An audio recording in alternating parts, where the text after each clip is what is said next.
बिस्मिल्लाहिर्रहमानिर्रहीम स्टूडेंट, अल्लाह पाक हम सबको अपने हिफ्ज़ व अमान में रखे। आज का हमारा lecture chapter number 11 lecture number 11 class 10th physics. आज हम नॉइज़ पोल्यूशन के बारे में पढ़ेंगे। नॉइज़ पोल्यूशन जो है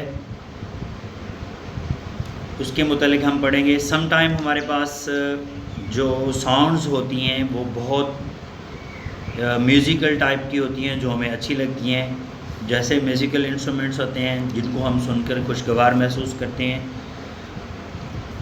जिनमें हमारे पास फ्लूट वगैरह और इसके अलावा वायलिन, हारमोनिक, ड्रम वगैरह की जो साउंड्स होती हैं वो हमें अच्छी लगती हैं, या हम साउंड वगैरह सुनते हैं तो वो हमें अच्छी साउंड लगती हैं।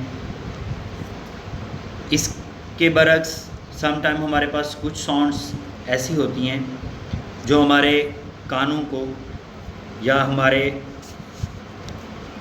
सुनने में हमें बहुत बुरी फील होती हैं या पेन फील होती हैं।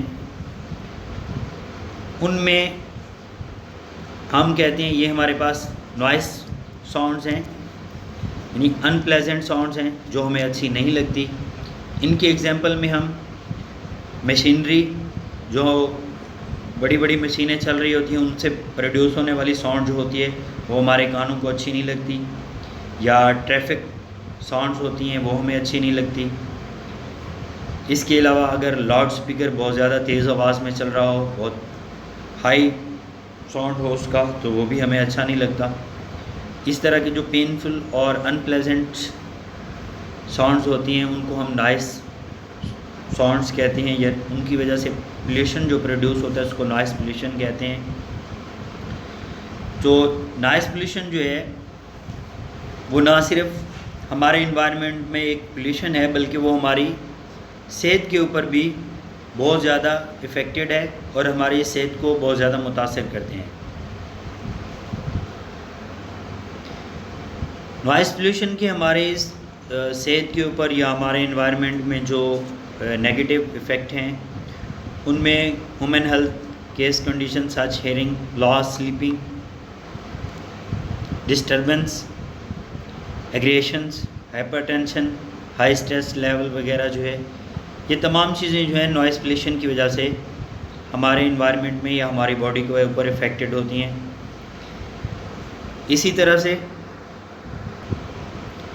इसके अलावा नॉइस पोल्यूशन जो है एक्सीडेंट का सबब बनता है। सम टाइम हमारे पास ऐसी प्लेस वगैरह होती हैं जहाँ पे गाड़ियों वगैरह का या इस तरह का रश होता है, जहाँ पे वार्निंग सिग्नल वगैरह तो लगे होते हैं लेकिन हमें सुनाई नहीं देते, हम शोर इतना होता है गाड़ियों का इस तरह, तो लोग इस वार्निंग सिग्नल को यूज़ नहीं कर पाते सही तरह से, और इस तरह से जो है कम्युनिकेशंस एक्सीडेंट का जो है वजूहात बनती हैं सम टाइम नॉइस पोल्यूशन की वजह से।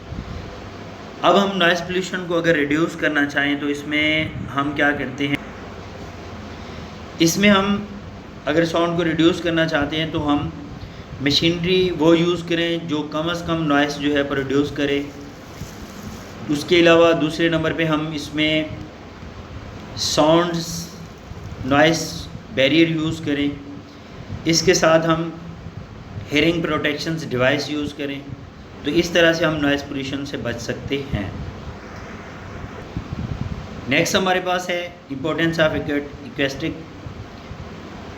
ऐसी टेक्निक या मेथड होता है जिसमें इकोसिस्टम्स या हमारे पास जो साउंड्स जो होती हैं इको वगैरह को कंट्रोल करने के लिए हम सॉफ्ट सरफेस या जो पोरस सरफेस जो होते हैं उनको यूज़ करते हैं, तो साउंड्स के इको वगैरह को जो है कम किया जा सकता है। इस तरह से हमारे पास साउंड जो है क्लियर सुनाई देती है, तो इसको हम एक्वेस्टिक प्रोटेक्शन कहते हैं। एक्वेस्टिक प्रोटेक्शन में हम इरेगुलर सॉफ्ट या पोरस मटेरियल वगैरह यूज़ करके प्रोटेक्शन जो एक्वेस्टिक प्रोटेक्शन जो है उसको हम बेहतर समात को जो है इस्तेमाल कर सकते हैं। सम टाइम हमारे पास ऐसा होता है कि अगर हम किसी रूम में या बड़े हॉल में जो है बोल रहे होते हैं तो हमारी आवाज़ एक तो नीचे फ्लोर से टकरा कर वापस लौट रही होती है और एक साउंड जो होती है वो सामने वाल से टकरा कर वापस लौट रही होती है। तो इस तरह से हमारे पास वापस आने वाली साउंड्स जो होती हैं यके बाद दीगर यानी मुख्तलिफ दीवारों से और फर्श से टकरा कर साउंड्स वापस आ रही होती है। तो इस तरह की कंडीशन को हम रिवर्बरेशन कहते हैं, यानी इस तरह की साउंड जो होती है जिसमें हमें कुछ भी समझ नहीं आ रहा होता बल्कि तमाम साउंड जो है एक दूसरे के साथ मिक्सअप हो जाती है। रिवर्बरेशंस को आमतौर पर कम करने के लिए हमारे शादी हाल, थिएटर या हमारे पास लेक्चर हॉल जो होते हैं उनमें हम सॉफ्ट लकड़ी की डिज़ाइनिंग, उनकी कर्व्ड शेप में डिज़ाइनिंग या फिर सम टाइम हम जो है उसमें कपड़े वगैरह के पर्दे लगाकर इसकी रिवर्बरेशन को कम कर सकती हैं। आज का हमारा लेक्चर इतना ही था। ओके, अल्लाह हाफ़िज़।